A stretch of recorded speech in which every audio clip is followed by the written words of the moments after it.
Tayo ang bida. Tayo ang bida. Congratulations to Vivaya Shoes!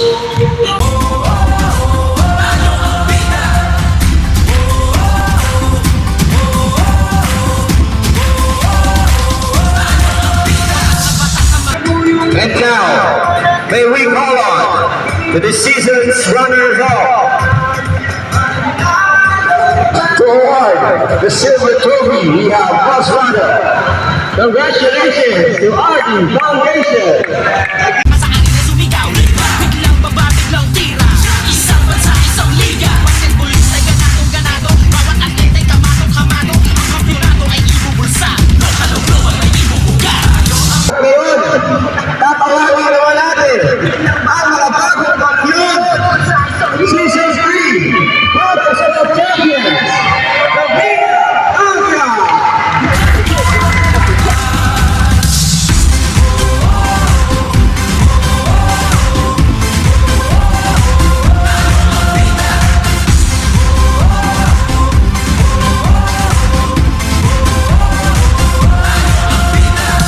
Sige sugod din na arangkada. Dito walang iwanan. Bayanihan natin ang sandata mismo at walang ayawan. Magkasama tayo sa laro. Bawat isa ay kasali. Tagumpay ay lalong mas matamis. Bawat isa may bahagi. Idolo at nagkahanga. Magkasama kapwa magkakakampi. Simbolo ng isang barkada at kumpiyansa. Tropa tayong magkatabi. Ang plataforma sa ating gitna. Kung merong panalo sa kwento ng liga. Kondo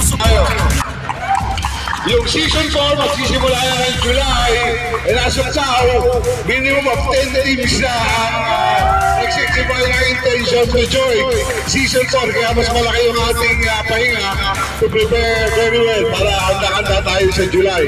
So it's a 10-team league coming the season 4 of the RD Foundation Basketball League. At inaasahan namin, again, ang inyong suporta.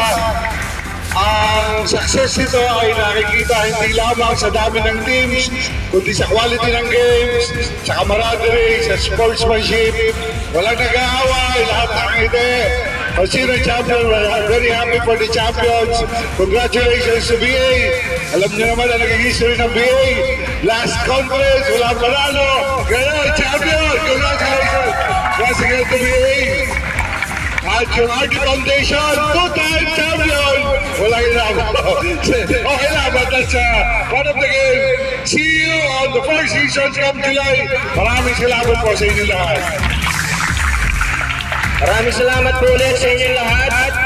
And this concludes our Season 3 Founders Cup. See you again next season. Peace out. Brought to you by